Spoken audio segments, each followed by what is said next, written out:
Today for our regularly scheduled Commissioners Court meeting for Karnes County. It is 9 o'clock and it is the 25th day of July 2023. We have present, the left hand for our prayer pledge.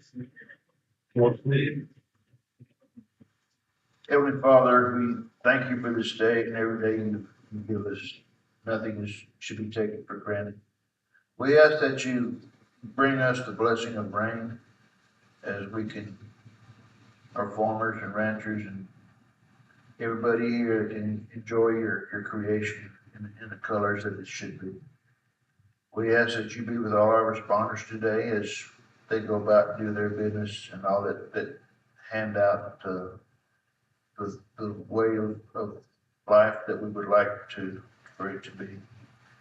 We also ask that you be with this court today as we go back to do your business and guide us in the right direction. We ask this in your name, amen. Amen.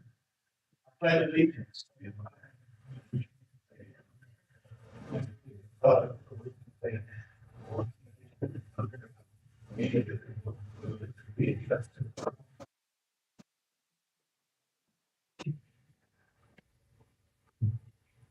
Okay, item number 5 this morning, citizens to be heard. Do we have anybody signed up to speak this morning? Yeah, all right. Item number 6, acknowledgement of the Karnes County EMS achievement of the American Heart Association's 2023 Mission Lifeline EMS recognition as a silver level agency. Good morning, Judge and Commissioners. How are y'all?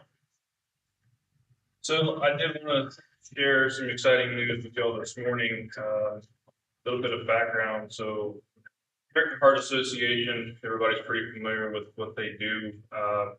They have a program called the Mission Lifeline, which is their process of recognizing both EMS agencies and hospitals for their systems of care for heart and stroke care. Back in 2019, our agency had applied for the recognition and achieved bronze level status. So there's 3 different levels of achievement. There's bronze, silver, and gold. This year we were fortunate enough to achieve silver status. And what this specifically looks at is it takes all of our patient volumes for the entire calendar year previous. So we're looking at 2022 data. Looking at anybody that was greater than 18 years of age, complaining of chest pain, how many of those patients got a COVID EKG within the first 5 minutes of patient contact? When you get to your side of the road or your private residence or wherever you may be, our providers are supposed to get a COVID EKG on you because that's the quickest way to look for very specific type of heart attacks. Of patients that then had those acute coronary syndromes that had specific EKG findings, how many of those patients were transported directly to a system of care, a hospital, that received intervention within 90 minutes from the time we got to their bedside to the time they were with the cardiologist, hands-on, a cath lab table, getting the balloon inflated in our coronary artery. And the different levels of achievement are based upon how many of those patients met those criteria. So we were fortunate enough to have our data recognized for silver level. Again, as I told my staff, this is not an award for me. This is an award for them and the care that they provide every single day to the citizens of Karnes County and the visitors of Karnes County for the matter. And this is an award also for the court as well for continued support. So we're very happy and blessed to have some recognition in 2023. Thank you all very much.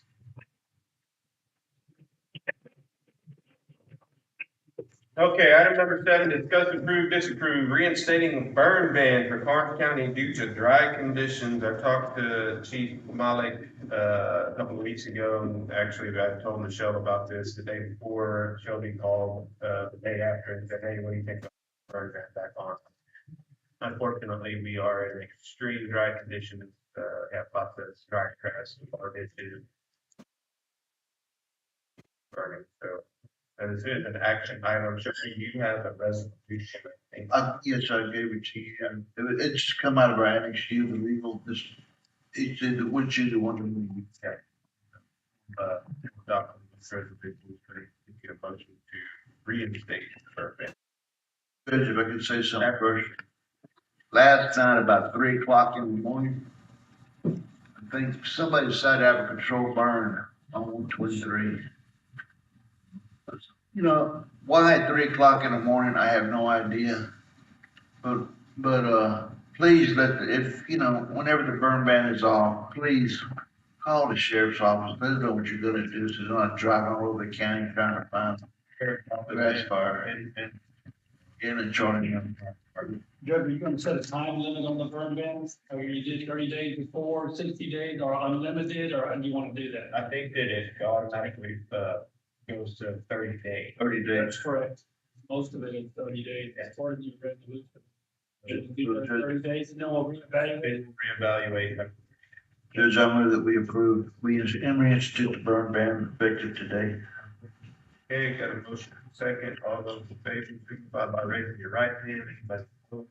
Motion carries. All right. Item number 8, discuss, approve, disapprove 81-/218 District Medical Examiner's Office interlocal agreement. We have our district attorney, Audrey, here to explain. Morning, Judge. Good morning, Commissioners. I'm gonna feed you quite a bit of information this morning, so, I know it's early, but if you guys, I don't know what you do and do not know with regards to the status of our medical examiner situation, so I'm going to give you a rough background so that you can understand the full story of what is happening and how that is really impacting our jurisdiction, particularly the JPs. So in 2020, once COVID hit, sorry, I'm not used to talking to the mic. I try to avoid. So in 2020, once COVID hit, prior to pre-COVID, Bear County medical examiners handled all of our cases, and really wasn't an issue. But when COVID hit, Bear County was no longer able to handle outside counties' cases. And so they have closed their doors to providing services to any county outside of Bear County since 2020. As a matter of fact, in 2021, the chief medical examiner and I went to ACOG and met with the county judges then and told them this is a dire situation. It's not going to get any better. They wouldn't be reopening their doors. So what that means locally is that we were scrambling to find services. And autopsies are important beyond just my office. Clearly, I have to have the hands of a pathologist in order to be able to prove up any type of murder that we have. But beyond that, anyone here who has a loved one who dies with an unknown cause truly is supposed to have an autopsy. Someone doesn't wake up in the morning unless they're under a doctor's care and the doctor can certify what the cause of death is, they're supposed to have an autopsy. So, and so everyone, at some point in their life is going to have to deal with someone who may in their family or loved one or friend that needs an autopsy. So in the meantime, the JPs have been scrambling. We used Nueces County for a time. That medical examiner was indicted. They have hired new staff and things like that, but they are off and on when they will accept cases. So the JPs have been using Lockhart, which is a private facility, and she is a one-woman shop, and she is handling, think about that, her influx became pretty tremendous once Bear County shut their doors. So you've got all of South Texas that's either going to Lockhart, Nueces, or Webb County. That's it. And unfortunately, deaths aren't slowing down, or they're not going to stop. And the frustrations with Lockhart is that because she's a one-woman shop, if she is testifying in another county or busy or on vacation, it's like you're going to have to hold on to the body for a week or whatever the case may be. And then on the other side of it, once she does accept their case, it may be 9 months to a year before they get the autopsy report, which, that's a problem for insurance purposes. That's a problem, obviously, for criminal cases. It's a problem all the way around. So we are in a dire situation that is not going away, and it is only going to get worse. And I don't, probably Commissioner Dutmeg, whenever we had the Child Advocacy Center, it was a decade ago that we started the Child Advocacy Center. So, and it started for the exact same reason. We had our sexually abused kids that we sent to Child Safe in Bear County or to Victoria, and they said, you've got so many kids that are sexually abused, we no longer can serve you guys, you're taking up too much of our resources. So the exact same thing happened. We had to start our own. And it's been a blessing since then.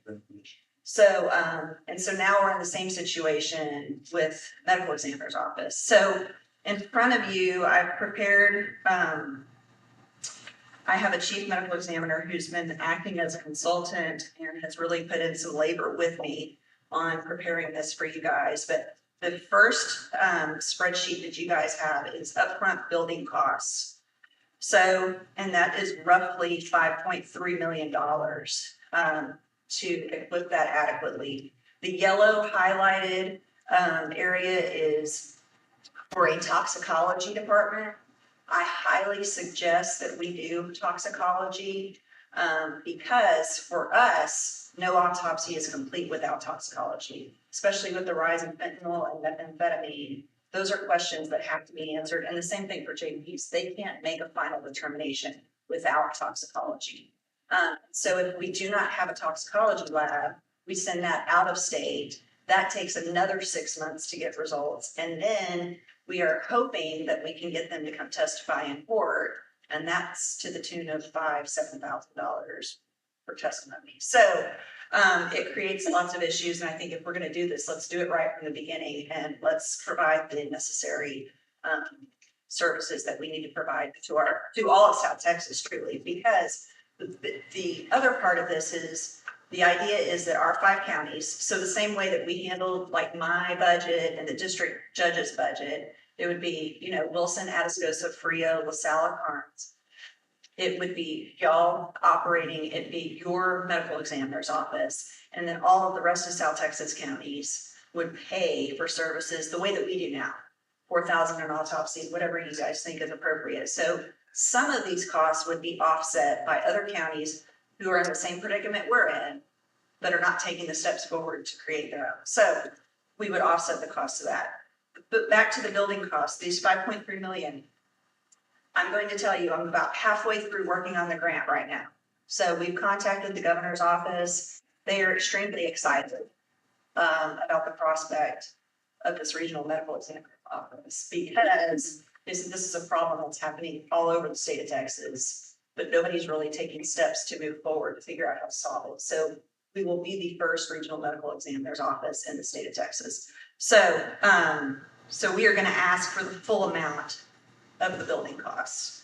And these are rough estimates. So what we provided them will be even more detailed, and we'll try to make sure we include every nickel on it.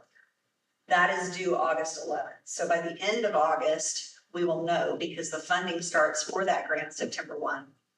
So originally, I will tell you, my thought was we'll ask for a moon. So we'll ask for not only the building costs, but also operating budget with all the salaries of the ME and things like that.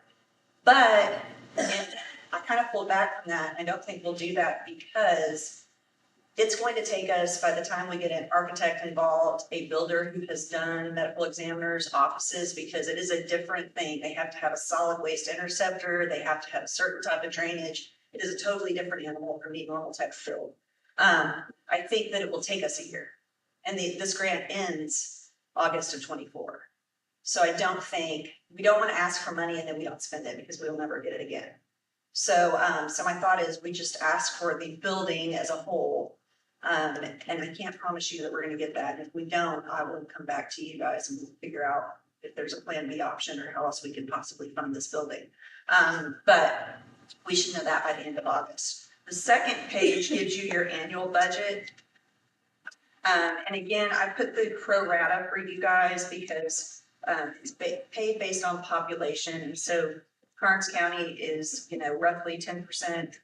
And it's 256,000 would be the rough cost to Karnes County each year. So, and that is including basic salaries, training and things like that. There's probably some costs that are not included in this. Again, this is simply a rough estimate, but I think it's a fairly good analysis. The third page, if you look at that, it tells you kind of by county, what is the average number of autopsies that we're ordering? And I got these numbers from our auditors because, you know, now we've had to kind of scramble and use different places for autopsies. So I wanted to make that as accurate as possible. And you can see that Karnes averages 9 or so a year. So on the low end in terms of compared to Atascosa County that averages at least 24 a year, Wilson County averages about 17. So I will tell you that Judge Cood and Atascosa County Commissioners have already approved it, the interlocal agreement. And this interlocal agreement will allow us to basically take this to the governor's office for purposes of getting the grant going, and let them know that, y'all are committed to working on this. So, and then yesterday, Judge Whitman and the Wilson County Commissioners voted to approve it as well. And this is, we're not approving any money or anything. This is just the interlocal agreement for all of us to get together. Exactly. Go after this. I just wanted to give you a rough upfront pulse to know what we're looking at, because make no mistake, to me, this is a huge undertaking. It's taxpayer money that we're talking about. And so I think you need to, be aware of what we're talking about in terms of commitment by all counties. But I do think it's a commitment that's worthy and that's unfortunately necessary. And you wanna go into the details, we talked about, meeting the other judges about possibly subcontracting out to some of those. Right. And so beyond our 5 counties, so what this does is it secures all 5 of our counties will absolutely can't be turned down for services. This is our medical examiner's office. But anyone outside of our 5 counties, Guadalupe, Gonzales, Victoria, whoever, they will be able to provide, they can get an autopsy through our service, and we'll have to pay $4,000 or $5,000 an autopsy, whatever the board, and it would be a board of directors kind of making those decisions. But, so that would offset some of those costs. How much, I don't know, but it certainly will offset some. We have It will never be a for-profit, No. put it that way. Right. Could potentially kick some money back to us. We have all 4 of our JPs, our judges are here, that's what Judge Garcia.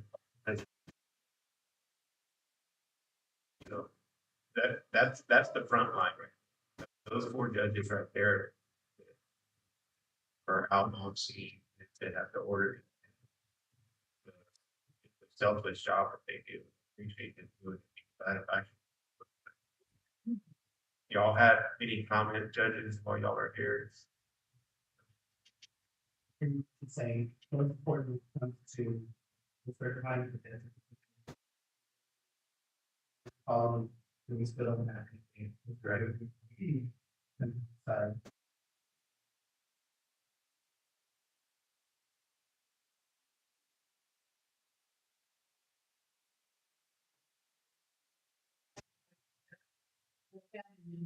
Have autopsy Right. that fix of body. We're thinking about faster the autopsy is performed, the better hearing system they have. And that's very, very important because that last reason becomes local, but in the family.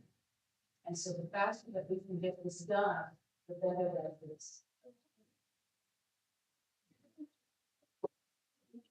Thanks. Cringe every time during this heat that I don't know how to really say this, but Brooks County, say for instance, they're still doing autopsies from how far back. They find people that are crossing the country and they, there's cuts of country. I always worry about something coming through here that we'll have a mass casualty and it's gonna be a problem for us. When Audrey called me about set this up, I jumped on board. I said, absolutely, let's speak with the other judges. See where we can go with this. So I believe this is It's a big undertaking, It so is. I wanted to, but it's also one of those double-edged swords where we're in a position where we almost can't do it. We can't not do it, put it that way. So, there's not a lot of options. And I think, us taking the lead is really it's going to benefit our 5 counties tremendously, but then beyond that, the rest of the surrounding counties will benefit as well because they're suffering the same way we are and they're at the mercy of whatever, medical examiners want to take their case the same as we are. So like I said, I know it's a huge undertaking. It's a commitment, by each county. But I know that the JPs are really struggled and it's, every single time they're dealing with the body, that is the first issue that they have is trying to figure out a place. Just gonna make a comment. So 4 years ago, everyone noted, I'm sorry, back in 2017, we had a mass casualty in South Wilson County. And the county had to, in Wilson County, I was the auditor at the time. Wilson County had to absorb the 26 autopsies. We were promised by the government we would be paid back. When I left Wilson County 4 years ago, that still a receipt on our books. That was close to $80,000 that the county had absorbed, but we didn't expect to absorb that, even though we were told that we were going to be paid back on that. So it can be a unforeseen thing that can really hurt your budget. Any other discussion? We go ahead and approve this, interlocal agreement to create a 81st, 218th District Medical Examiner's Office. Second. Eric, got a motion and a second. All those in favor, signify by raising your right hand. Oh, all right, Audrey, thank you very much. Fine, okay. Thank you all very much. I appreciate your time. Sign.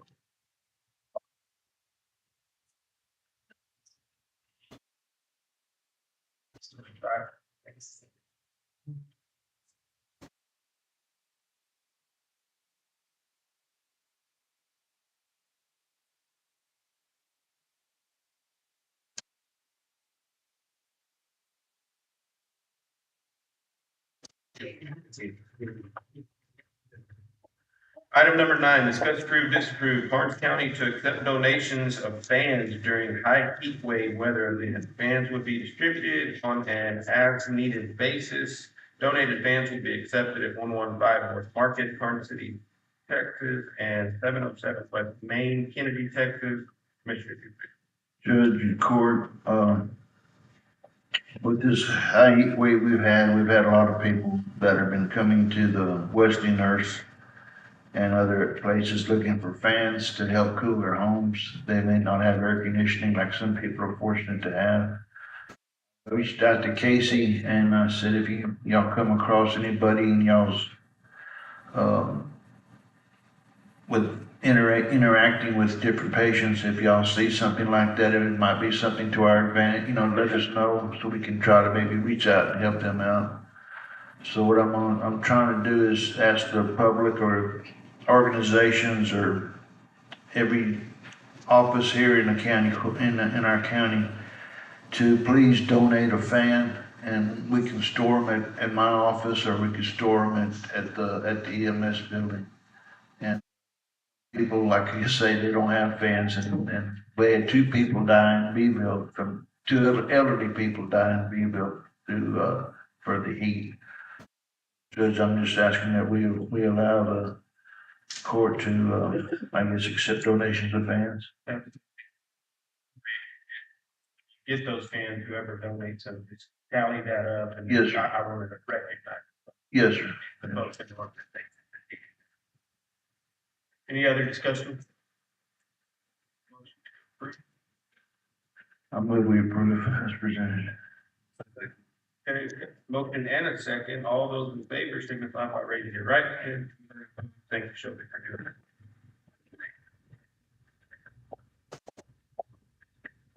Okay, item number 10, discuss, approve, disapprove to certify revenue received from Marathon Oil for Fun in the Sun event and establish budget with proceeds.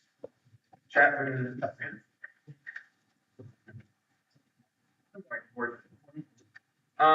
So this is just basically certifying that we got $1,000 donation for our Fun in the Sun event, from Marathon Oil.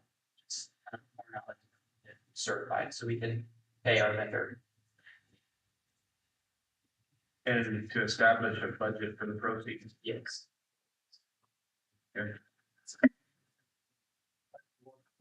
that morning, so we could do the good day. And they came out, they're enjoying the so the game. And so marathon can Just, thank you very much.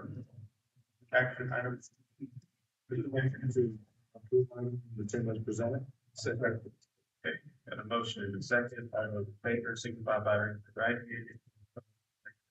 Thank you. Thank you.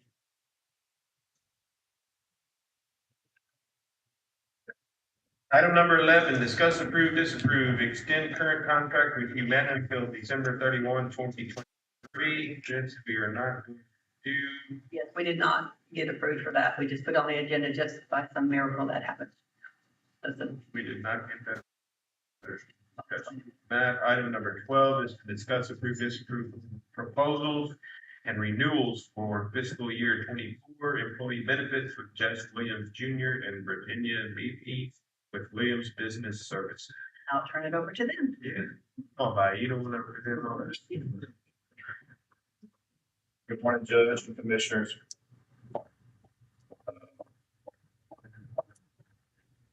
Yeah, this was a daunting year. To give you a little bit of the background on history, we've been with Humana since 2011. And about months ago, we got word that Humana will no longer, they want to exit the commercial health insurance. So frustrates me because we have one less market to go to. But the judge asked me, and we are doing more and more self-funding. I think that's somewhere we need to end up because we can control cost better. Right off the bat, I think in the pharmacy alone, we'd probably be able to create about 16 to 20% of savings for the prescriptions. But I'll get into a little bit about Humana. One of our biggest issues is we have 107% loss ratio right now, which means that Humana has paid out more in claims than they've collected in premiums.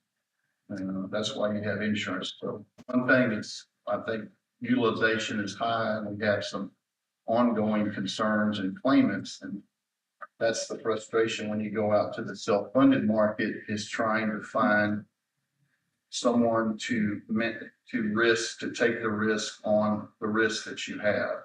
And we went out to market, and I want to say something about Acrisure. This is my mother company that I chose to go with 5 years ago. And they're now the largest independent insurance agency in the world. So we bring you some resources here that I've been exposed to by being part of this Acrisure team. And I'm proud because I get to collaborate with some of the best in the business all over this country. So the Corn City boy is bringing you all we got. But anyway, looking at these proposals, and I'm going to bring Virginia up to elaborate on them a little bit more on each one. But Humana would renew you for one more time. They would, but that would be the last time. So we're poised to make a recommendation to move this year. We also worry about, as they phase out, is service going to continue? You know, if they're getting out of the business, we need claims paid. You know, what happens? Are they going to maintain that high level?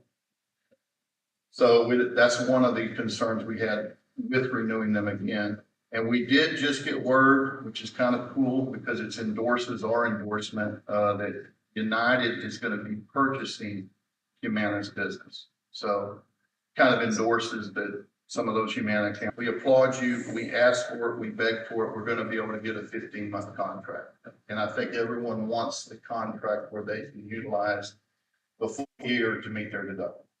You know, I was making a joke earlier about, you know, it's hard to get a parking place in December at the hospital because everyone's getting their surgeries done because they've accumulated for their deductible.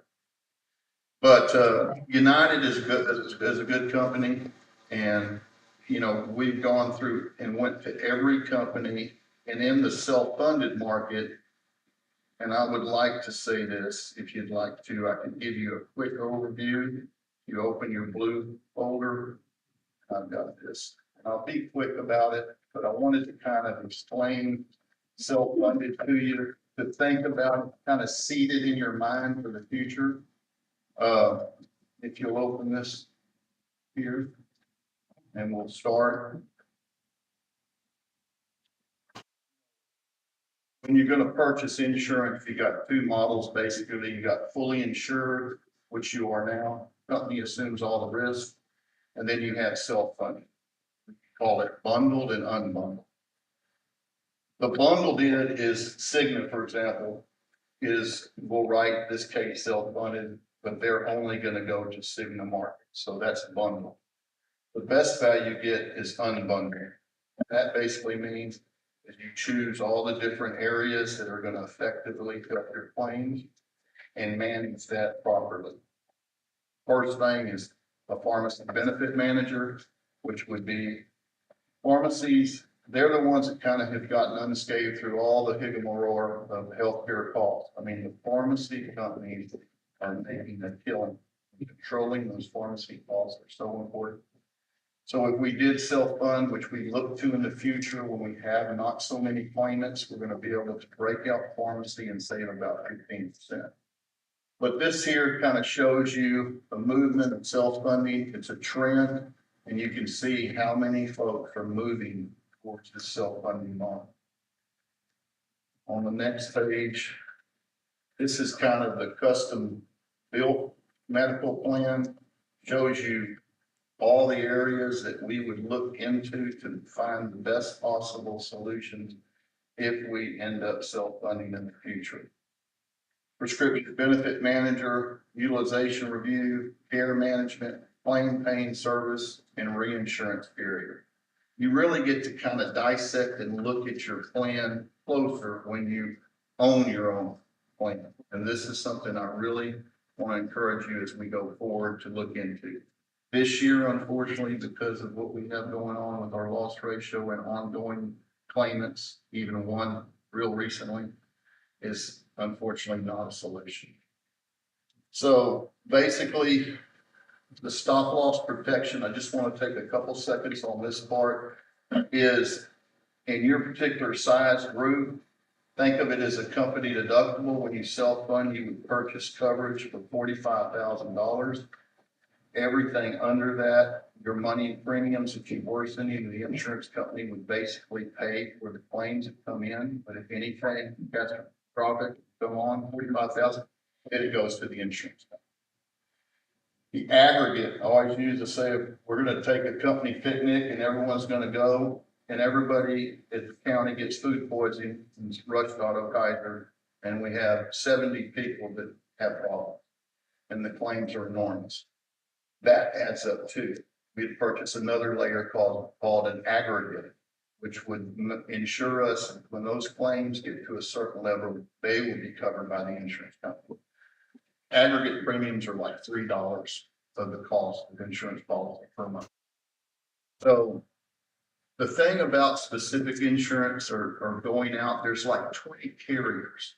And we're kind of putting a box in the fully insured because we only have 5 to go to. So we have more markets to explore. We can research that. And I just wanted to kind of give you, maybe answer any questions about self-funding that you might have. But this is something that we really are excited about, and hopefully we can integrate y'all into self-funding.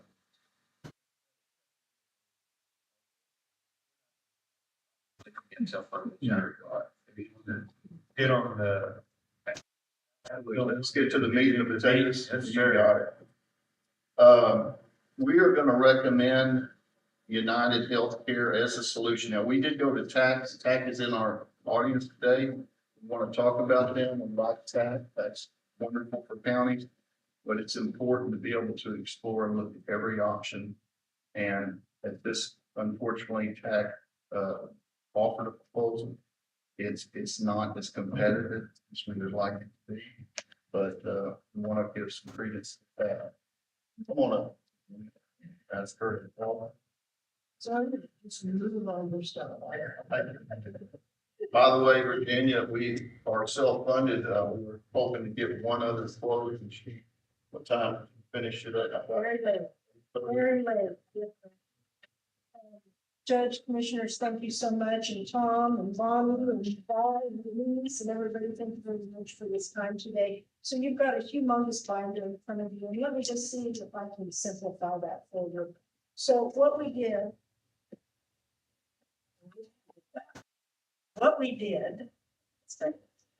is we went out to several markets. So we knew that we've got to look both short term, how do we take care of the employees today? And how do we control that cost? But we also want to look at some plans for that long-term goal. What are we going to do in year 2, 3, 4, and 5? So Humana has been a solution for a number of years. You've had Humana since 2011. They've always come in and willing to negotiate with us, even on our years when those medical loss ratios were quite high. And medical loss ratio, guys, is just a tool that the underwriters use. They say, how much money did I collect in premiums and how much was spent on the claims? And what do these claims look like? And so that's what our underwriters were looking at. So we came in this year and Humana is getting out of the commercial market. And we thought, gosh, they're not going to be willing to play with us at all. So the first thing we asked is we said, folks, any carrier out there that's wanting to quote with the county, take a look at these claims. And we provided them with census, participation, risk data. And we said, now give us your best. And we also want a few other things. We not only want the best rates, the best plan designs that are either comparable or competitive, but we also want from you a 15-month rate hold. Because what the group is looking for is a way to help the employees to better understand those deductibles. Deductibles run January through December, but your group plan renews October 1. So it always was a little bit hard to quite understand, gosh darn, I've spent these dollars, but why am I starting over in January? So we said to the carriers and to the stop loss insurers, we want you to not only play in our court today, we want you to give us a 15-month renewal. And we, in addition to that, what are you going to give us for a rate cap? Because we know that you're going to want our business this year, but we don't want to have to move next year. Give us a rate cap. And if you can't give us a rate cap, but in addition to a rate cap, we want some transition dollars because darn it, anyway, we've been a loyal customer to Humana and it's going to cost us some money to move. So these were the points of interest that we gave to the folks. And we went out and we looked at several funding. And funding just simply means what kind of insurance do you have? If fully funded, which month that you are used to, it's a co-insurance plan with a deductible, you go on about your business. Those are your most expensive plans. They're like what our grandparents used to say. Everybody wants them, but they cost money. And then we also looked at the self-insured, and just thank you for that overview because understanding the mechanics of the self-insured, it's there and a fully insured too. You just don't see those pieces. Self-insured breaks that out. And when you have good claims data, that's the time to look to move, okay? But you don't. We'll talk about that a little bit. And so then we also looked at level funded. Level funded is a way to kind of baby step you into a fully insured. Sometimes it might even give you better rates, but again, it's based on your risk data. So right now, the county has 18 pretty large claims, 17 of those are unbilled. That makes for a hard look by your underwriters. Okay, those aren't going away today. So what do? We say, look, here's what we have going for us. We have high participation. We run 96% participation. We pay our bills on time, okay? And we're loyal. When we get with someone that's willing to work with us, we're going to stick with it. And so those are the things that we took to the table. So you have a lot of clout still in your corner. Now, Humana came in with like 36% initially. That's ridiculous. They did come off 10%, 26%, still ridiculous, okay? But we have several options. So if you wouldn't mind, I'm going to take you to this little bit. This is a little bit, give you a general overview, and then we'll go to the worksheets. But if you turn in a couple pages, you see something like this. I'm going to talk about what we saw. So here's what we saw. We saw that Aetna right off the bat was not competitive, and they confirmed their final and best offer, so we can get them off the table. Their trade designs were comparable, but their cost was out of line. So we can remove them. We also saw that all state benefits, which is a level funded, and here's another one for you, if you haven't got enough individual kinds of descriptions, this one's reference based. That means when you go to a hospital, they reference Medicare rates and pay 150% of it. That gets a little bit more into the weeds, but they declined to quote. They did not want to touch you based on your risk, okay? So we can cross those off. Blue Cross Blue Shield came in very strong. I was pleased to see. They maintained your 2 plan designs to the T, but they came in at 18.8% on both of those as an increase. They would give you $60,000 in transitional dollars and a 15-month contract, but they're still not the low cost. All right, so now we're getting somewhere. Cigna came in and said, I'll match those plan designs. I'll give you a $37,000 surplus for year 2, because they're our level funded that we just talked about. So you don't get anything today, and their rate comes in at 13.9% and 18%, but they're still not low cost, right? Even with their transitional. Let's turn the page. Now, TAG came in with some interesting options. And what they said is, look, we will do a prorated plan that will get you through the last 3 months of the year, and then we'll take and we'll hold those rates for the next 12. That's their solution to a 15-month, okay? And then they also said, but if you'll sign a no-stop contract with us for 3 years, then we'll also give you a rate cap of 9.2%, and we'll hold the rates at 19%. And though that's interesting, a no-shop contract is not something that I would be pleased with for you, because you say you're not going to go check the market for 3 years. Now, if you were in a different situation and I knew your claims for the next 3 years were going to run off the wall, then I'd say maybe, but they're not the low cost today. Interesting concept, but not the low cost today. All right, now where are we at? We know, now we're at United. And let's get into the weeds on that one. United not only provided you a 15-month contract, they'll give you a 12% rate cap. That means the most that you can start with is 12% next year. And then we work our way down. Okay, I like that. To me, that 12% is pretty average. Most of them are anywhere from 9 to 12% when they do a rate cap, because quite frankly, they're rolling the dice. They're also going to give you a $25,000 transitional credit to be used right now this year. But most importantly, guys, you can take a combination of your plans, your core, and your buyout. And based on the plan design that you choose, you can come in as low as 6.59%. Now that's a plan.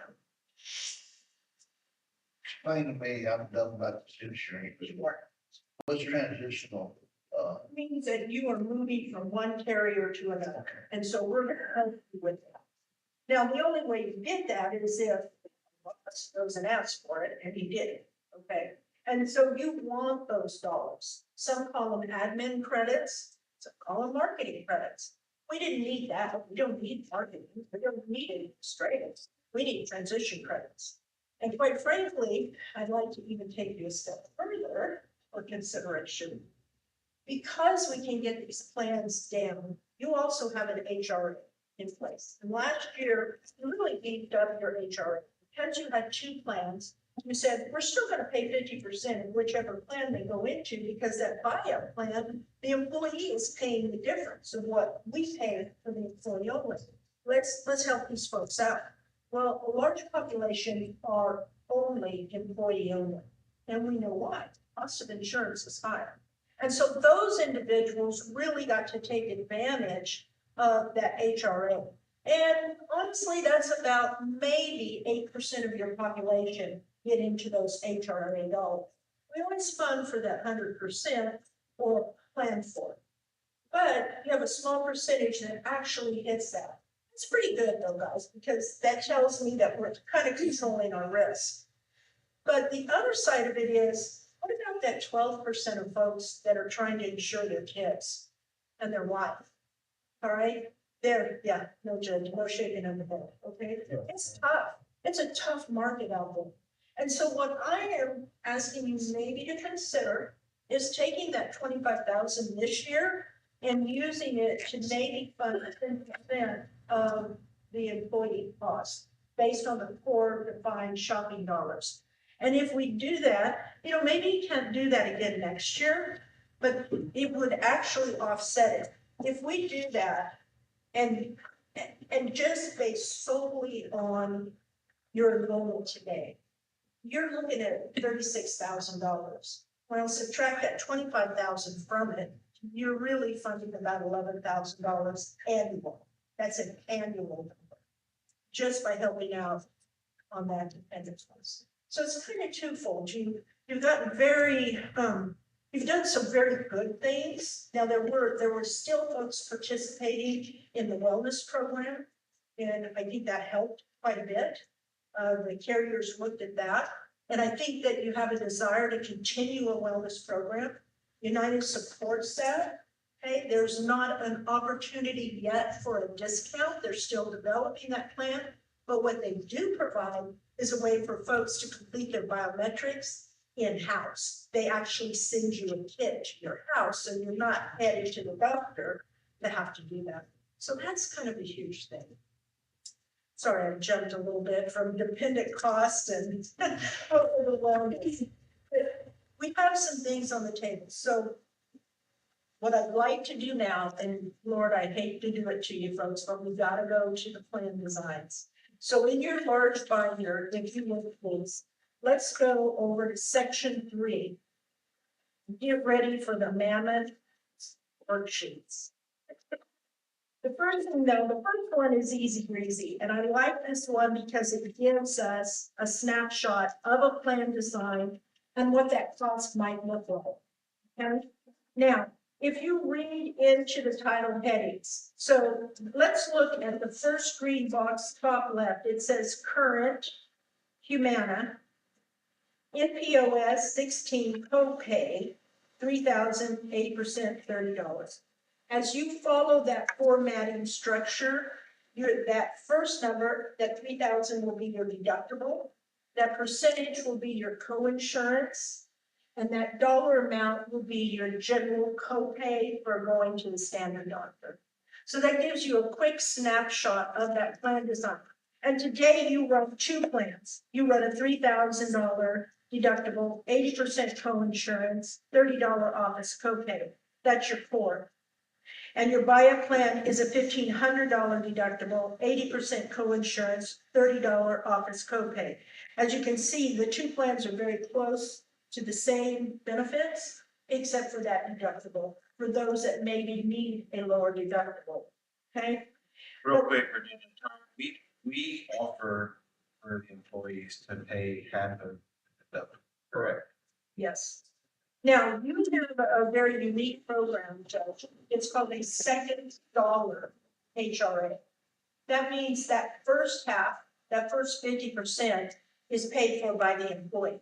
If they begin to spend even $1 of that remaining balance of their deductible, it is reimbursed to them automatically, posted onto their task card, and ready for them to use. Okay. Decision that was kept last year. Alrighty. So moving along, we know that we can draw a line right through Aetna. We know that Cigna is not our low cost. We like that Blue Cross Blue Shield came in with some big dollars to offset the cost, but looking at their month-to-month premium rates, they're not the low cost. So we looked at TAC, and though their idea of putting together a 15-month plan and maybe a long-term plan is intriguing, they're not the low cost. So that leaves us with United. And here's what I like about United. United's plans are thinking about the children. On their plan designs, you will notice the copays say $0 or $10, or $15. That means the children, anyone under 19 years of age, will have a zero copay to go to the doctor. Now, is that gonna help make the month-to-month premium payment? No, but when that premium payment goes out of your pocket, this will definitely help when you've gotta go to the doctor. So I like those plan designs a lot. But let's see if we can't get to a solution on the two plans. So if you look at your top, Plan 1, 2, 3, and 4, the very far right-hand side of your sheet, and these boxes are in a light blue. These are United 4 plans.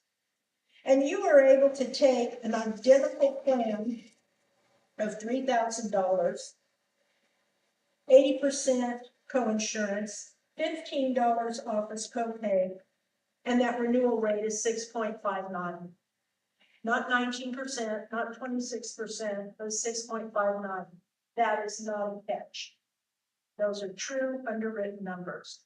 That tells me that United is paying attention to the details because you do have good pieces of this working for you. Right? And a 15-month contract, very true. Yes, thank you for that reminder. Because, guys, that's almost unheard of. Folks don't lock in 15 months, they lock in 12 months. But they'll lock in that 15 months, which means that will remove the burden for us going through this time of year for an October 1. And now, all of a sudden, we're over here and it's January and people are trying to figure out what the heck happened with their deductible. So this will run us all the way through for a January 1 renewal. And you'll still be able to shop the market. And no matter which plans that you choose, you have that security for year number 2 of a rate cap if we have to use it, if our claims continue to run high. But let's take a look at the buy-up plan. The buy-up plan, if you recall, is the one that has the lower deductible. And what it allows the employees to do is actually have a choice. They're able to say, look, this either suits my budget or this one doesn't suit my budget. So the first thing is they get to choose what's going to work better for their budget. Then the next piece of this is based on what their medical needs are, they're able to take a look at this second plan and say, I think I'd rather have a lower deductible. So if the court decides that this is what we want to do, we want to continue with 2 plans, then you have some options there as well. You could actually go to lowering your deductible to $1,000, 80% coinsurance, $10 office copay, and come in at 6.14%. If you take those plans, either the 4th or the 3rd plan in the core and the 3rd plan in the buy-up, you're going to come in at a combined rate of 5.74 or lower. That's a heck of a lot better than 26%. That's a heck of a lot better than 13 and 19%. And it gives us a game plan for this year to help the employees with their budget, help the employees with their plan designs, and it gives us a game plan for setting the stage next year.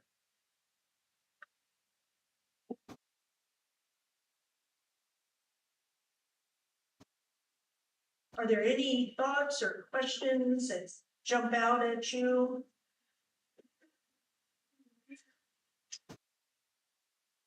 Judge, if I can, I'm on the Community Real board, and they are self-funded, Community Real, the same way. But Judge, what I was looking at, I was gonna ask you about self-funding anyway, but they have a couple of patients, I'm about to say patients, a couple of employees there that one has a $10,000 a month, prescription medication fee, another one has a $95,000 a month.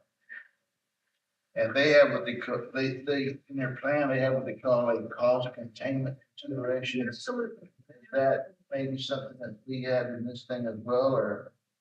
I mean, I'm just asking. Well, fully insured contract, but cost containment conversation. That is a piece of script, which are overly charged. Yeah. And, we like to get manufacturers involved a lot of time to try to help people with the cost, help the county. So there's kind of strategic ways to address that. That is probably the number one concern for self-funding, for sure. what do they do? You know, They got a policy, payer matrix, and it cost them, $30,000 for to me, it's worth it. Yeah. And so in a self-insured, and not to get off track here, but in a self-insured, you are gonna have the pharmacy management. And you are gonna have those situations, as Jess mentioned, that you've got high cost drugs.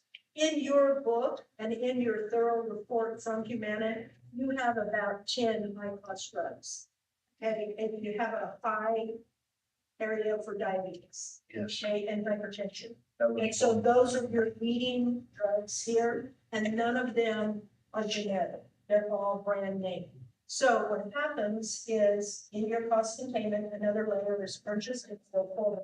When you have fully insured or level funded, any of those combinations, there are provisions that the carrier uses to protect themselves because you don't have to say that.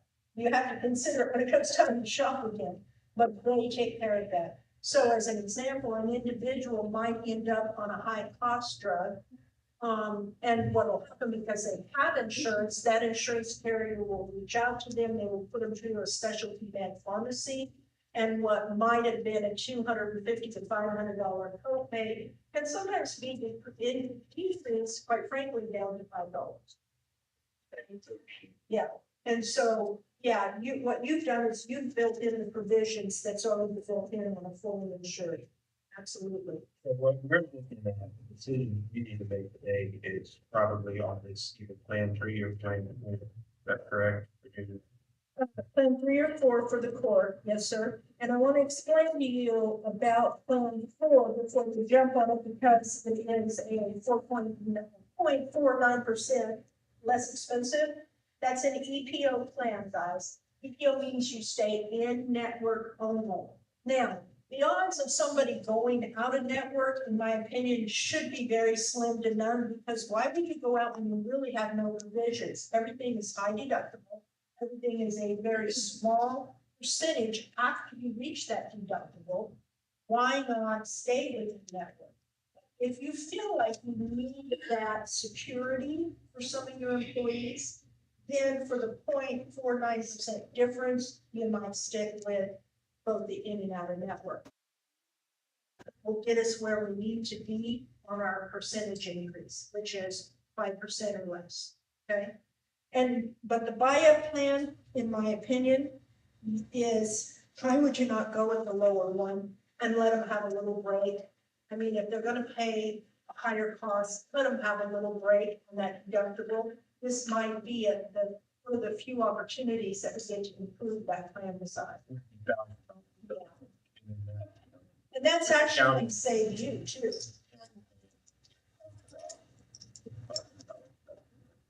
Yeah, that'll save you some money. And again, I wanna talk a little bit about. So can you explain to them which plan of those, 1, 2, 3, 4 is the most comparable to which one we currently have right now? Well, for comparable, I would look at deductibles. For the deductible, and any one of these plans under the core that have a $3,000 deductible and an 80% coinsurance and a $30 office copay is comparable. But you have some options to do some plan improvements with your copay. Children under 19 and $10 or $15 copay. So you have some improvements there. I would say in this case, the plans that we have listed for United are more comparable and competitive than ones where we actually had to increase quite a bit on the deductible to get a competitive sort of rate. Did that answer your question? Thanks. I want to talk a little bit about the HRA again, because once again, that if you go with that $1,000 plan, and any of these will work, any combination you're comfortable with, but you are saving a little bit of money there. And again, my hope is to see can maybe that little bit of savings go towards those dependents. And so right now, only 8.75% of the money for the HRA is being utilized. That's not a lot, but it's a little something that if we can save even further, we can add that. We can add that back to the appendix. And I think that may be an important option this year. So a couple things on the table, I guess, for approval is what plan designs. I think we can agree that United is where we want to go this year. Okay, doesn't necessarily mean we stop looking at self-insured by any means. But this year, we need to do something about the cost right now. And we can't control that cost based on these plan designs and this plan mix strategy. I think the plan 3 on the buy-up. And that plan 3 that just talking about, that is in network or out of network? It gives you both. Oh, Yes, sir. Now, I'm going to tell you where the whole plan designs are at. If you want to roll out the next few pages, and you're going to see something that looks like this. All right. And what I would do, folks, is I would just fold that back into your book a little bit, because once again, your full plan design are going to be United ones. For your full view. And what we did is we highlighted those really good improvements. Those are on co-pays. Now, this is the core plan, but I want to talk a little bit about the urgent care. One of the reasons that these plans, these performance plans are set up like they are, is to encourage people to not use the emergency room as an after-hour doctor visit. Emergencies are emergencies, they cannot be helped, guys, and every now and then it just can't be helped, but we can do it. But if you have some choices, what they're doing is they lowered the urgent care cost to $25 copay. Most of those are 75 to 150. So that's a huge thing that also for folks trying to get their kiddos maybe to the doctor, high temperature, whatever the case may be in after hours. So we have some pretty significant improvements on the floor plan in the copays. You can go anywhere from 10 to 15. Of course, again, the $0 copay for the children. Or you can stick with a plan, and this one always is funny to me. The POS premiums on the core, plan number 1, is at almost a 17% increase. And that's the one that's identical to your plan.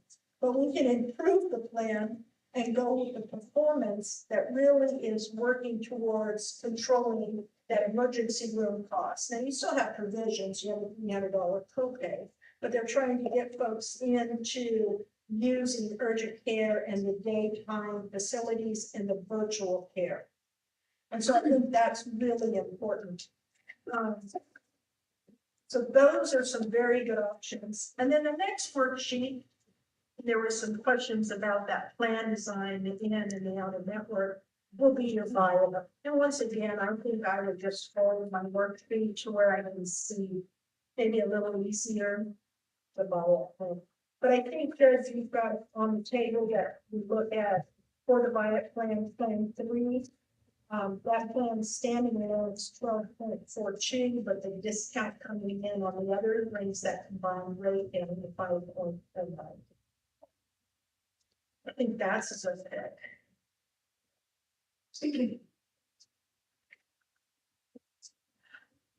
I guess my question to you folks would be, when we're looking at the core is the one that you base all the contributions on. So we know for the employee only costs that the county picks that up. It's really very helpful in a compensating package. But now comes the tough part of trying to determine what works best for that employee. And does it work best for them to have a lower office copay and be able to go in and out of network? Why I say it gives you a fighting chance to meet everybody's. And with that in mind, I'd like to recommend Plan 3. Discussion for 13. I think we should put it on there.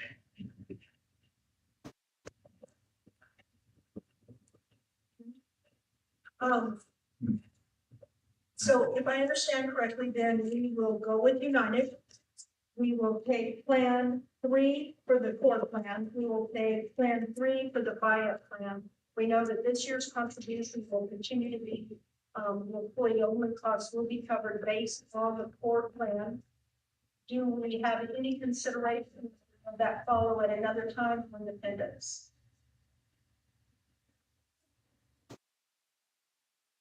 Any consideration? on contribution?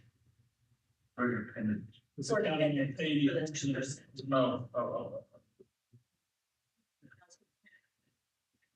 That was the recommendation. The recommendation You was don't pay anything now. pay nothing now, but the recommendation is to use the core employee-only plan on those tiers and pay 10% of that. And maybe the transitional. And we use that transitional plan to offset that.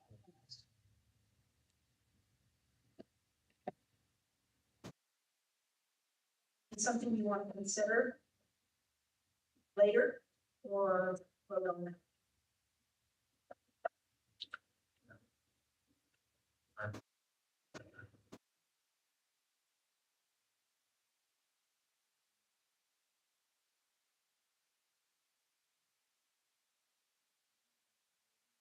All this stuff, 'cause I think your motion needs, and Virginia can state it correctly. Yeah. The Plan 3, we're gonna go with it, have the 4 and the buy-up. Or we get them straight to the buy-up. I wouldn't go straight to the buyer. That puts a heavy burden on you. People that are on the core, I would be more inclined to go with a single plan on the core. And then, but then that takes away from the deductible. I think you run with 2 plans, let folks make their decision. You have no additional costs. It gives people an option, and that's important, especially with what they're paying. I think that on the table, Shelley, is that we accept to go with United, we accept 4 and buy-up Plan 3 options. We accept that the county will continue to cover the employee-only costs. That's one piece of it. I think the second piece is consider table the option to look at providing 10% for the dependent care based on an employee-only tiers or costs. That's just for 1 year. That's for 1 year. That is correct. That is 1 year because you're being given some transitional dollars to help offset that cost. You have low utilization on your overall HRA. So I think there's, you keep that in place. Those that are using it, it's been a tremendous benefit to them. So I wouldn't take that, but you're not spending that full funded amount. You have 25,000 that's been given to you for transitional costs. Maybe this is a good time, maybe it's not, to add that to the bucket to help with the dependent. Take it as just a straight credit. What's the percentage of the employees that actually, have been covered? I will tell you Few that. and not the others. one, So you have about one legislator 4% out of 145 employees, only 18 of those employees have dependent coverage, so it's a small amount.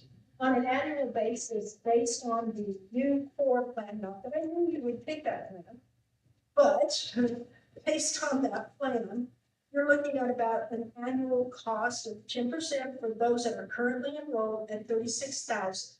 You have 25,000 being given back to you. You're looking at about 11,003 to fund it. On your HRAs. So you have a small percentage. Yeah. I think we can take the 25,000 credit.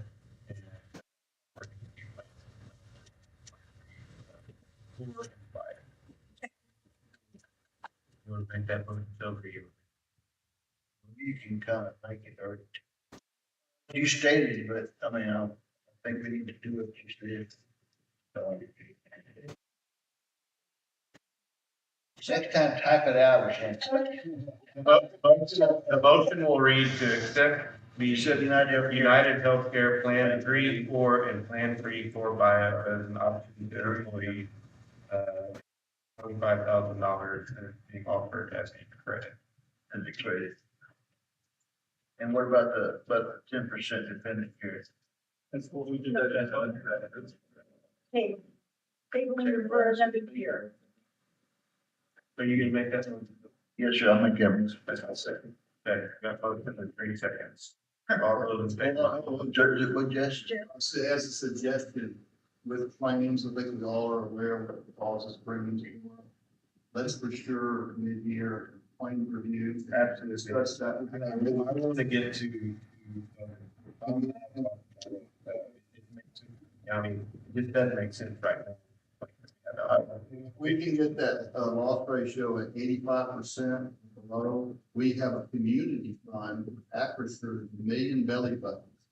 If I can get us in that, we would really, that would be the goal. Because that way we lower rates big time. Some of the very efficient machine that has a lot of management within it. Yes, excuse me, how do we determine what it's gonna cost to start that fund? Is there just based, I know that's the kicker. Yeah. That's for future. I agree. We have a motion in the second on the table. All those in favor, signify by raising the right hand. Anybody opposed? That's the vote. Thank you all. Appreciate it.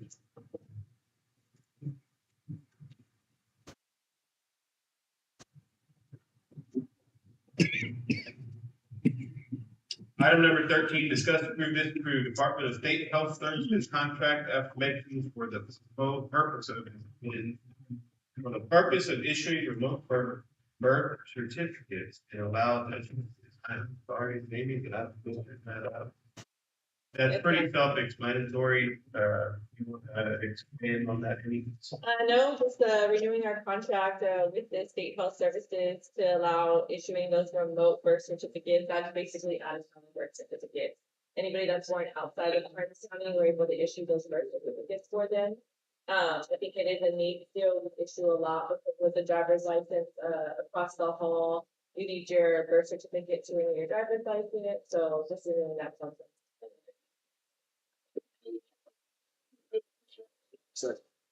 Okay, motion in second, all those in favor, signify by raising your right. Motion carries. Item number 14, discuss, approve, disapprove, adding subsection 1C-5 to the Karnes County Employee Handbook in order to comply with newly enacted chapter 620 of the government code, which bars the county's use of TikTok and other similar devices.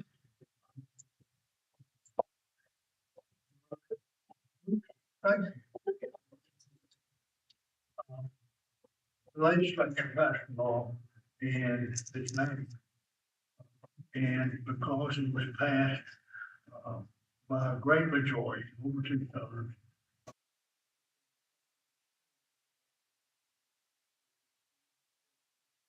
So it's now in effect. Bonnie got a proposal back as to how we should word that, make it effective for all 254 counties in the same language. It's applicable to every state agency except law enforcement might be it. Any geography you take that. Two taxes. TikTok. TikTok. Their geography you take that. TikTok. Investigation. That's the difference. As long as everybody does it, anybody wants to be relates to that law. It's in your back. Rights to TikTok, all subsequent buyout by other companies. Just says, you gotta follow the law, and this is how we do it. This policy,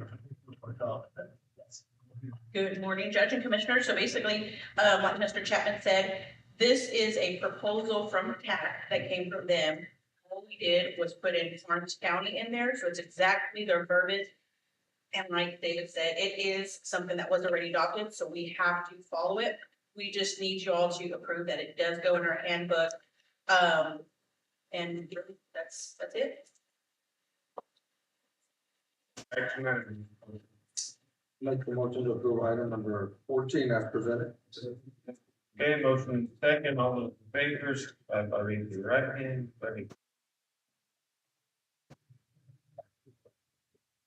Item number 15, discuss approve, disapprove budget amendment to transfer $20,941.61 from GL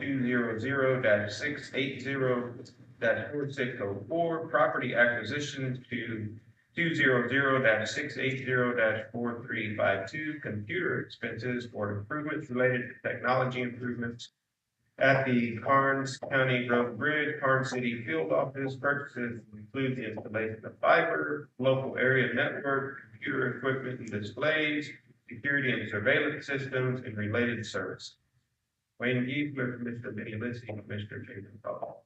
Okay, well, good morning. Yeah, this is the last of the, 5 budget amendments. We'll need to go ahead and continue making ready the new, formally now programs. That's what we're looking at. It's gonna allow us to set up our computer systems, our phone systems. Motion to approve item number 15. Okay, motion and second, all those in favor, signify by raising your right hand, better opposed, carried, motion carried. Item number 16, discuss approve, disapprove fiscal year 2021 and fiscal year 2022 Karnes County Tax Office audit and recommendation.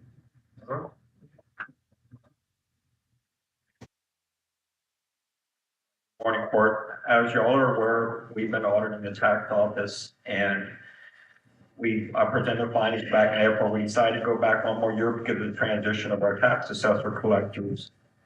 And overall, everything that we found in the tax office has been on the up and up. I did present my report to y'all. There was several fees that needed to be remitted to different entities, and we had some entities that we didn't really overpay. For instance, like on Karnes City, what had happened, we had a refund come back through. I mean, a devaluation can't come wrong on a property.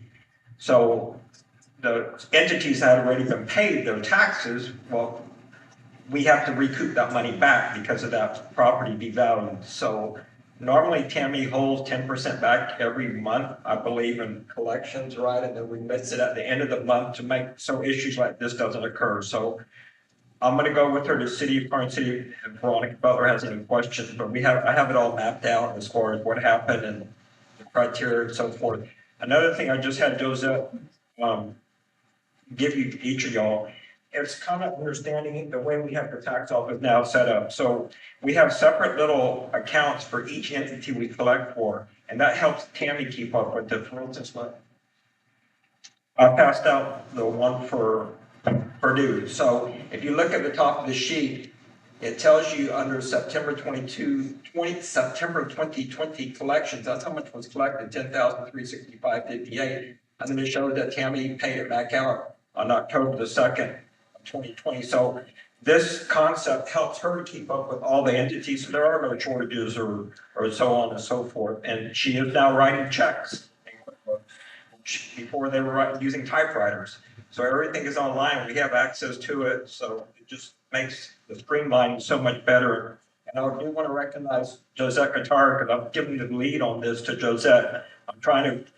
cross-train more and more of my staff to do audits and so forth, and not just the clerical work. It's better for the county as a whole. So Josette has spent a lot of time with Tammy, and I have as well. And Tammy has been very cooperative, very helpful. She asked questions. It's gone well. So I'm very happy with the outcome of it. The recommendation I'm making and I have that on my report, before she makes the final disbursement every month, to go through and look at those buckets as I call them. And that's what the monies that are held in each entity, to make sure we don't overpay or underpay. But I want to thank Tammy again and her staff for working with us very closely on this. Action. Those I think it's just information. Need to approve the report.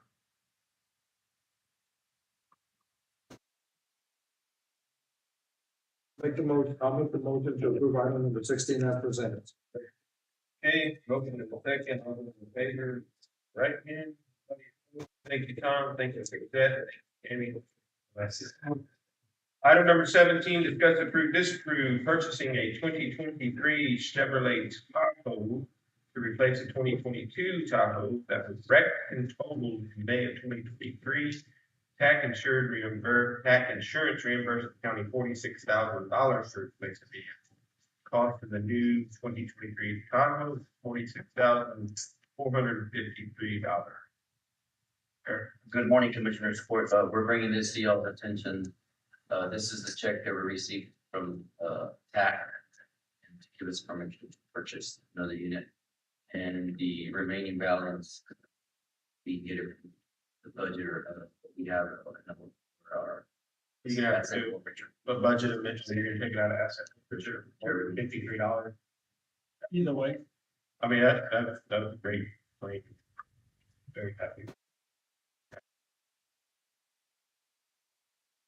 Any judge report another supplemental check, right, chief? Oh, I'm sorry, correction. We have the equipment. We're also, yeah, we're also waiting for a reimbursement for equipment. The motion to approve item number 17 as presented. Okay, motion in a second, all those in favor, recommend, anybody. Carried. Item number 18, discuss, approve, disapprove a budget amendment to move funds within the sheriff's office budget due to unforeseen costs during the budget year in the amount of $62,200. The breakdown, I'll break it down real quick, Sheriff, and then you can talk about it. The breakdown transfers as follows. The GO number 100-560-1040, $62,000. And you want to move that 60, or you want to move that $62,000 into line item 100-560-2042, $1,000 for law enforcement liability insurance. 100-560-3320, $2,500 into janitorial supplies. And 100-560-3330, $20,000 into jail food. 100-560-3351, $3,000 into employee drug screen. 100-560-3920, $3,000 into prisoner care. 100-560-3921, $15,000 prisoner care medical. 100-560-4200, $6,500 in the telephone. 100-560-4540, $10,000 into auto repairs, and 100-560-4821, $1,200 into gift insurance. Yeah. Plain away. Yeah.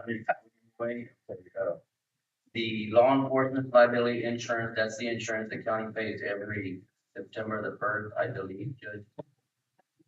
Insurance. Insurance is all over the board, as we just heard, with health insurance, right? On our janitorial supplies with the office at the jail, we just seen an increase. Having to order more supplies, both in the jail, especially in our jail. The jail food, that's the same thing, we're seeing an increase of people coming in. and housing for other counties. And housing for other counties too. Well, we don't have.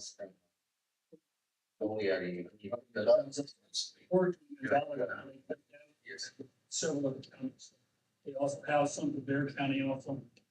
We haven't done those either. And the employee drug screening, and that's employees hire, they don't last long, and then you have to go back and rehire.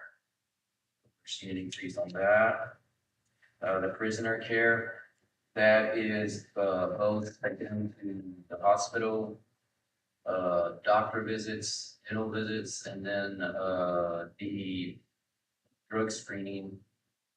The drug care medical, that's medication. That we have prisoners in custody, it's medication that they're on. On the repairs.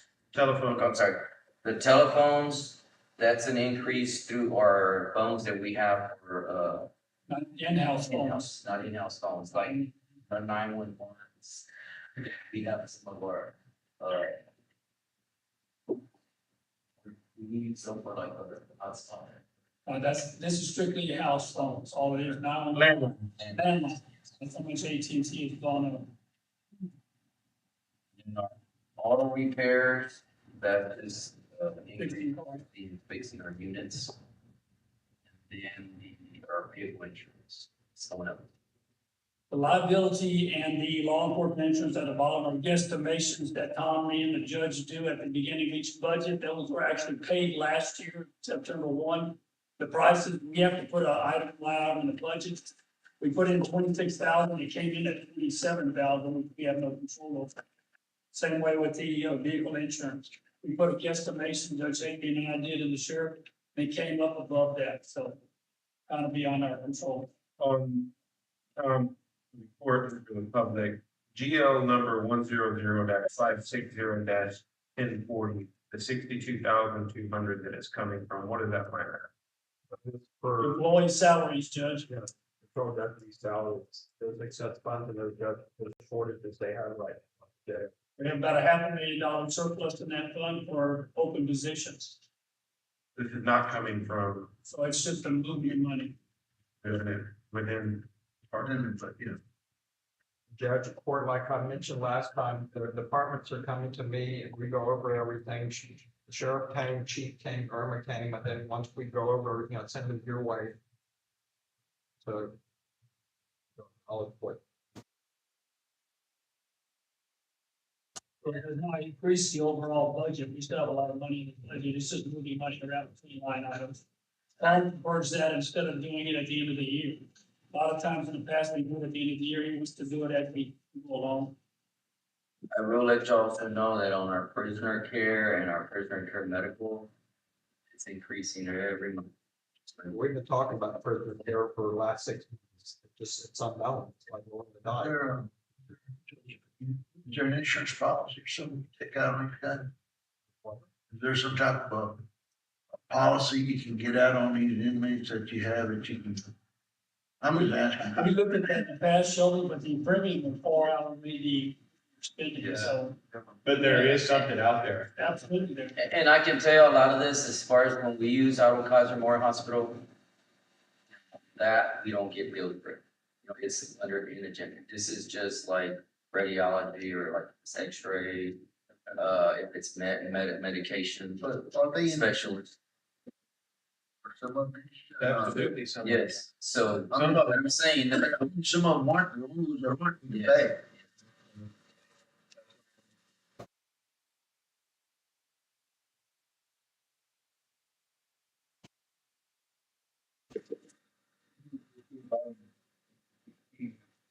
Second it. Okay, we have a motion in a second, all those in favor, by raising your right hand. Okay, item number 19, we are going to, because we're.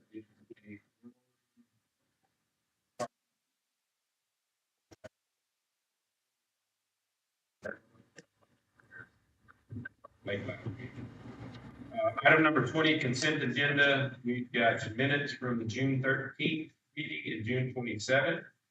We have reports from county clerk, EMS, constable precinct 3, courthouse maintenance, district clerk, constable precinct 1, East precinct 2, and faircom.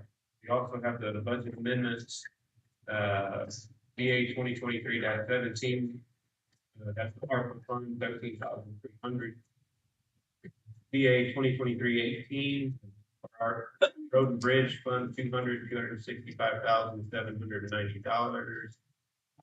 Budget amendment 2023-19, road and bridge fund, $299,082.16.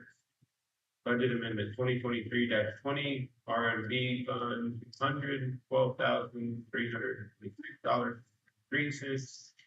Budget amendment 2023-21, road and bridge fund, $248,000.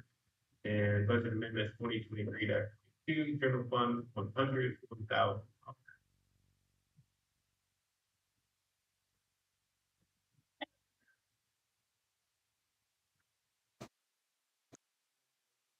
The consent agenda, item number 20 with the budget amendments. Okay. Motion in a second, all those in favor, signify by raising their right hand. Against the budget. Item number 21, do we need to pull any of those? I'd like to close the sheriff's report. Okay, All right, can I go ahead? please. My main, the reason I'm pulling the sheriff's report is I have a concern about, I look at the jail numbers every month. It's always been a concern to me. I mean, I'm not a very smart guy, but we have a 48-bed jail. And you got 60 in jail or 65 at sometimes. And if you don't have jails beds, and they're gonna probably go away, I assume that they're for profit organization. And whenever that contract runs out, what are we gonna do? We're gonna add a second layer to the jail? Or are we gonna have to? The jail, and you know this, and Mr. Rosales knows this, because y'all are here whenever they build the jail. It's not up, over, correct? For another 48 beds? Yes, it's, Yeah. infrastructure is designed to handle 96 beds. So it's designed to add on to the east side of the building, all the way up to where that car lot is, where we have our impound yard. Right. So the kitchen, laundry, all that stuff, the infrastructure is there for 96 beds. But it is a concern, and, the sheriff and I, and Commissioner Duty have been talking about that. We have 30 at Geo and 48 here, 78 capacity, we're running about 60 or 61 we can't get rid of. So if they can't, for some reason, they would not renew that contract in February, county's gonna be overpopulated. We are, and that is something that I'm concerned about. With the Geo contractor, Geo came in, it was, that, whoever came up with that was, because sheriff never, and they'll tell you, whenever they have unruly, inmates, they get to go hang out at jail. They don't tear up our jail. They call it possible care. Geo is, like Commissioner Dubnik said, they are for profit, and so those 30 beds that we get for free, they can double up that, and they get paid from the Marshal Service, U.S. Marshals per inmate, I think it's like $90, almost $100. And so if they can double up, they can put 2 of those in one cell that we have, get out from underneath the jail commission, which is, they really. That's their move. Because they have to be inspected and approved by the jail commission, because they have 30 of our inmates. Plus, they have to license all their jailers. If that goes away, they can hire people off the street and they don't have to have a jailer's license anymore. That's just my concern is, I think we need to be looking at it now, 100%, and planning for the future for the what if. Right now, one of the things why you brought that up, we're having a severe problem, and we talked about this over the last 2 or 3 years at the jail. The foundation is shifting so bad on the current jail that it's sinking and raising. The court really needs to put something on a future agenda to have, we had Barrett Foundation from San Antonio come and some other people looking, but Judge Hedges and I and the sheriff have talked about putting money for this coming year, but right now you've got gaps that big. You got electrical boxes that should be on the wall like that are like this. And sooner or later, whether it's under this administration or whoever, the county needs to address that jail, because you can't add on to it either in the current condition it's in. And we've already, the county has gone after and won, and we're able to recoup money that we could recoup from the contractors that work. Well, we got what, over a little $4 million, $5 million in that lawsuit settlement. So the county has recouped that money, but as a court, I'd like to address the court sometime in the future, put on the agenda to address the problem that it's going to get to a point where we can't. Not if, it's when. It's if it's when, yeah, so not to get off the track, but yes, we need to do something. Thank you. Thank you. All right, item number 22, updates from our commissioners, starting precinct 1. Okay, this past weekend, we had what we call a resource event. It was well attended by approximately 350 people. They came in, we had different groups from, we had everybody who offered something to a resident that needed help was there. and the people walked around and asked questions. We had Judge Hedke gave the opening, and JP3 gave a prayer. We had, Model Kaiser to, you name it was there, AgriLife was there, but the county was represented, and, one thing that one lady asked me is there a program for seniors for broadband? Some of the seniors were looking for something like that.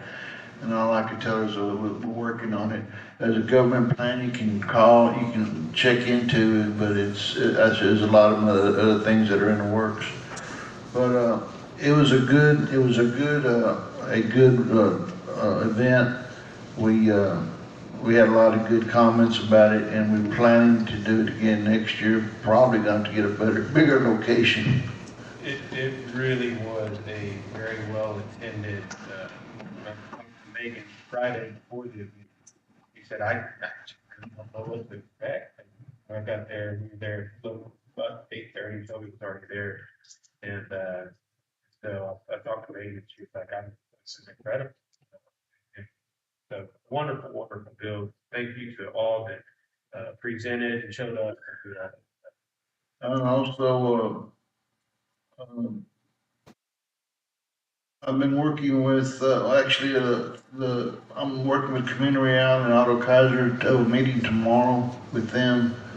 We're gonna, Community Island wants to meet with Otto Kaiser to see if there's some way they can enhance the services to Otto Kaiser, as well as, having somebody, I'm trying to get them to see if they can staff some of their full-time, where if they have a person in crisis that's on the floor, they can just walk over and take care of that. Or if they have somebody in crisis in the ER, it expedites people getting out.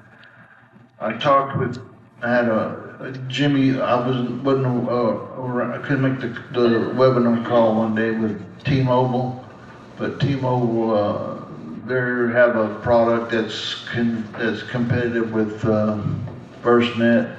They want to give us some equipment to test, I think, right, Jimmy? Yes, some equipment to test out because I had a concern with coverage. Yes, and then I've talked with Chief Ibram. He said he's had issues with them as well. So we're just trying to find out what we can do. Also, I drove around County Road 141. It's toward the B County line. We're working on it, and it's got and 124 and 25. We've been doing different projects, so we've been following that. Other than that, that's all I have, Judge. Oh, we say get back at one legislative conference next month. What are y'all looking at? Right there, buddy. Right there. We need an IT person. This is a problem.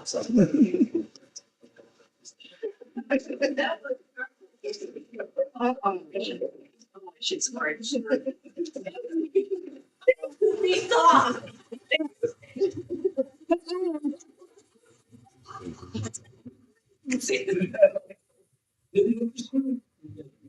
Judge, you going to the legislative conference? Yeah. We're going as well, and that's all I have. Yes, next move. That is the minutes, Danny. Yeah. I'm going to thank Mr. Precinct too. Okay. But we're a group, so I'd like to thank all of our county employees for all the work that they do, and remember, everybody knows how hard it is, stay safe, hydrate, everything that you do.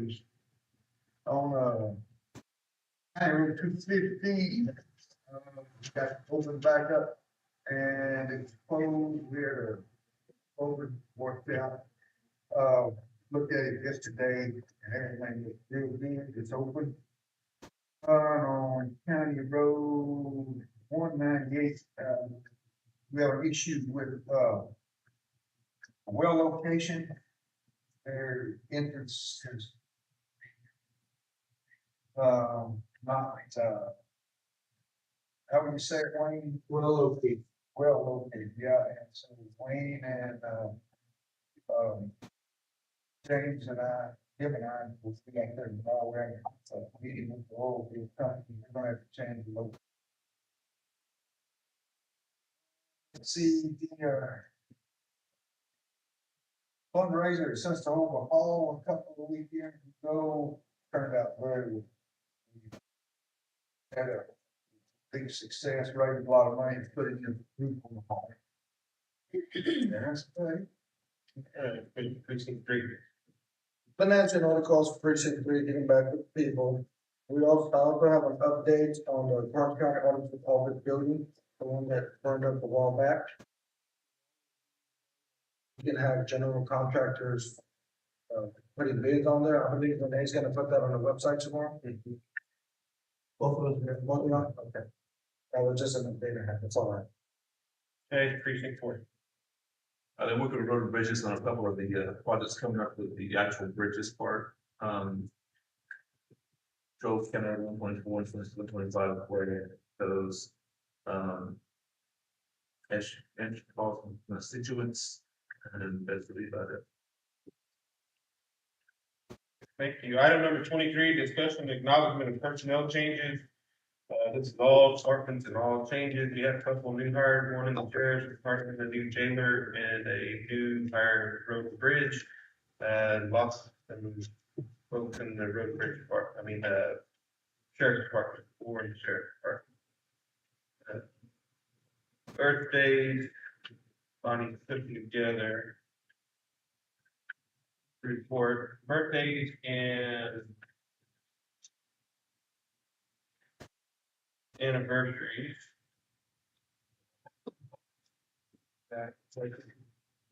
Our birthdays for July, have Esmer and juvenile probation, John Kurtz, sheriff department, Felix Casanova, Zelda, Cantu, Amelia Guillen, Victoria Jones, Patricia Gaddis, Justin Hill, Julio Perez, Pedro Segovia, Laura Gomez, Loris Wilcox, Cynthia Sines, Bianca Gonzalez, Karen Garcia, Gretchen Dupnick, Shelby Better not have forgotten. Isaac Salas, Mary Lozano, Dakota Esquina, Rachel Pacheco, Julie First Died, Casey Ebro, Kevin Love. So if you see those folks, tell them happy birthday. And item number 24, we need to pay the bills.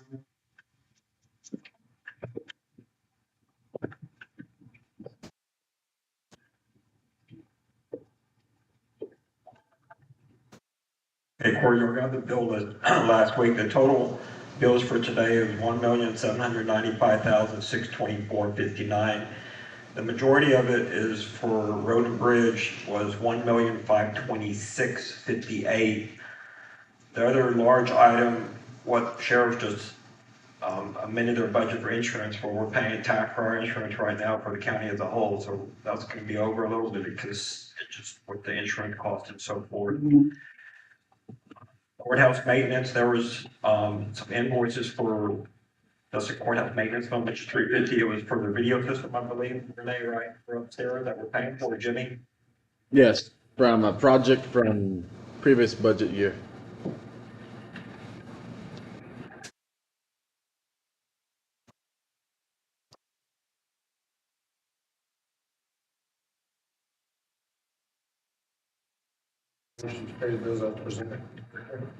Okay, got a motion and a second. All those in favor, signify by raising your right hand. All right, item number 25, we're gonna acknowledge that the Commissioners Court will meet on August 8th, 2023 at 9 o'clock in the morning in the Karnes County Historic Courtroom back in there with AC 65818. It's located at 101 North Henry Avenue, Suite 200, Karnes City, Texas, 78118. Item number 26. We're going to acknowledge Commissioners will hold a special meeting / budget workshops on August 8th, starting at 1:30 over at the court. Karnes County Historic Court. Located at 101 Henry Avenue, 200, Karnes City, Texas, 78118. We will also reconvene on the following dates of August 9th, 2023 at 9 o'clock in the morning, and August 10th, 2023 at 9 o'clock in the morning, if necessary. These are your budget workshop for anybody that questioning, concern, curious about the budget. Everything. Well, take a look. Item number 27, need a motion to adjourn.